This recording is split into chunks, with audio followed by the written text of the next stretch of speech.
Отношения с женатым мужчиной. Карма ли это? Разберем в этом видео.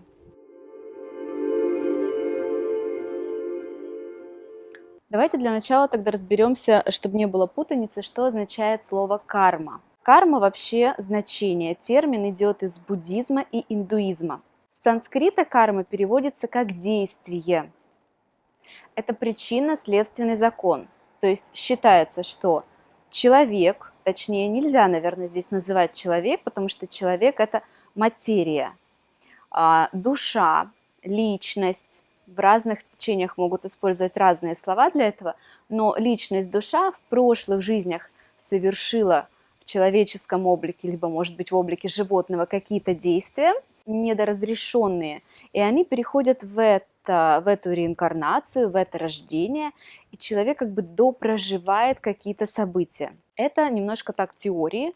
Я не говорю, что я согласна с этим или не согласна. Это термин из интернета, так скажем, информация такая общедоступная из Википедии. Дальше. Считается, что карма бывает личная, наверное, карма души, если считать, что душа в прошлой жизни рождалась в каком-то теле.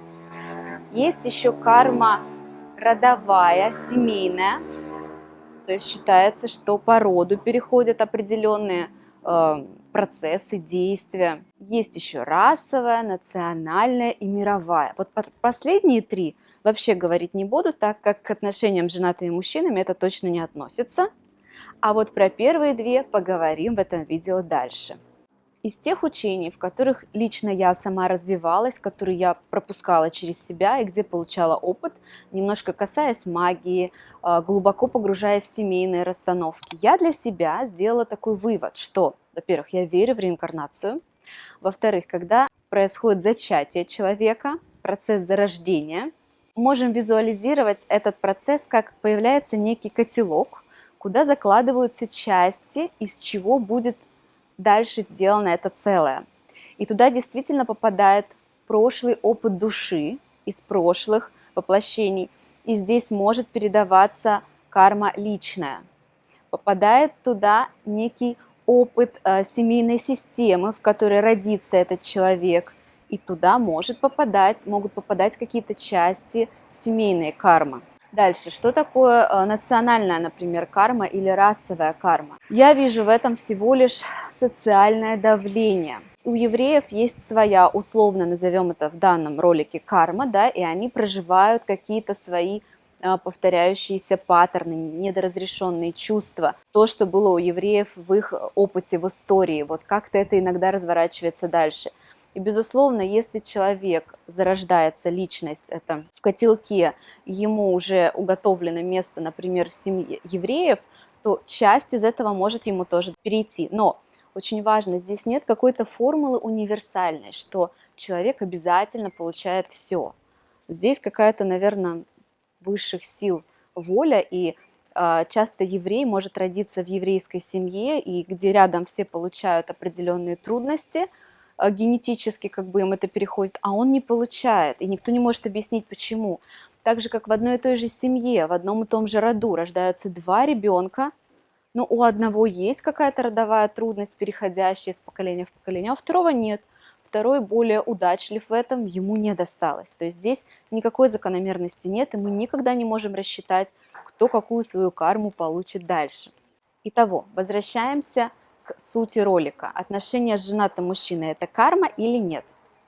Расскажу про свой личный опыт работы с клиентом в рамках семейной терапии, в рамках семейных расстановок. Я действительно работала однажды с клиентом, где можно сказать, что эта история является родовой кармой.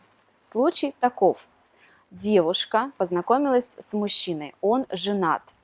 Очень сильная любовь у него к ней, у нее к нему. Они встречаются, он уходит от жены через какое-то время, и они живут относительно долго вместе. И она ко мне приходит с чувством вины через примерно 3 года их совместного проживания. И мы начинаем работать, исходя из ее чувства вины. И в расстановке выясняется, что у этой девушки прабабушка, очень интересная, красивая, харизматичная женщина, во время войны, во время сложных времен осталась без мужа. Муж от нее, от красивой женщины, ушел к другой. менее красивой, менее успешной, оставил ее с детьми, они голодали, им было очень сложно, и она не смогла ему этого простить. И она проклинала ту женщину, к которой он ушел, и его вместе с ней. И это стало, можно так сказать, вот именно это примерно называют родовым проклятием, когда один из предков что-то плохое сделал, кого-то проклинал, и это передается дальше следующим рождающимся поколениям. Заметим, что опять-таки формулы универсальной нет, и передаваться это может не обязательно прям каждому линейно, это может быть как-то хаотично. Этому передалось, а этому не передалось. Но вот это называют кармой. Можно это называть другими словами, как вам нравится. Я стараюсь называть это другими словами, потому что если уж мы берем какое-то слово из какой-то культуры, то нужно как минимум очень уважительно относиться к этой культуре, раз мы ее касаемся и используем из нее слово.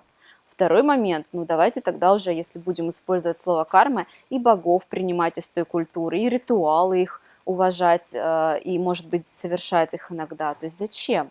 Давайте заменим это чем-то более современным. Ведь можно сказать, что просто девушка перехватила при рождении некий сценарий родовой, некое незавершенное событие. Почему незавершенное? Если бы прапрабабушка или прабабушка, я могу сейчас путать, прожила эти свои чувства и вышла бы из этого состояния, когда проклинать всех хочется, и сказала бы им: делайте, что хотите, а я жить буду своей жизнью. И нашла бы, может быть, нового мужчину, переключилась, отвлеклась и простила бы прежнего. Или не нашла бы нового, но как-то реализовалась в этой жизни и прожила свои трудные чувства и пропустила их через себя, и не осталось бы этого сгустка негатива, то нечего было бы следующим поколениям хватать. То есть я это склонна называть больше семейными динамиками. Это термин из семейных расстановок, из семейной терапии, семейные динамики. В древние времена те, кто говорят на санскрите, использовали слово карма. Поэтому выбирайте, какое слово вам больше нравится, понимайте это таким образом, можете почитать еще какую-то литературу на эту тему, сформировать свое представление. Я лично касалась семейной, назовем это кармой, либо семейными динамиками. С личной не касалась, потому что просто не работаю с людьми, с какими-то их прошлыми воплощениями, эта тема мне сегодня не особо интересна. С мировой не хочу работать, это очень глобально, зачем? То есть вот просто поделилась с вами своим опытом, тем, что реально наблюдается. Еще маленький пример. Также вот алкоголизм, передающийся от предков дальше. То есть вот в роду идет алкоголизм, он передается раз за разом. Это тоже можно назвать семейной кармой, если хотите, а можно назвать семейными динамиками. Примеров таких много. Если вам сейчас на ум пришел какой-то свой пример, может быть, из вашей семьи, или вы наблюдаете это у ваших знакомых, поделитесь ниже в комментариях. Если это видео было полезным, прямо сейчас обязательно ставьте лайки. Они нужны для того, чтобы другие люди увидели это видео. И подписывайтесь на канал, здесь выходят регулярно интересные видео на тему отношений. До встречи!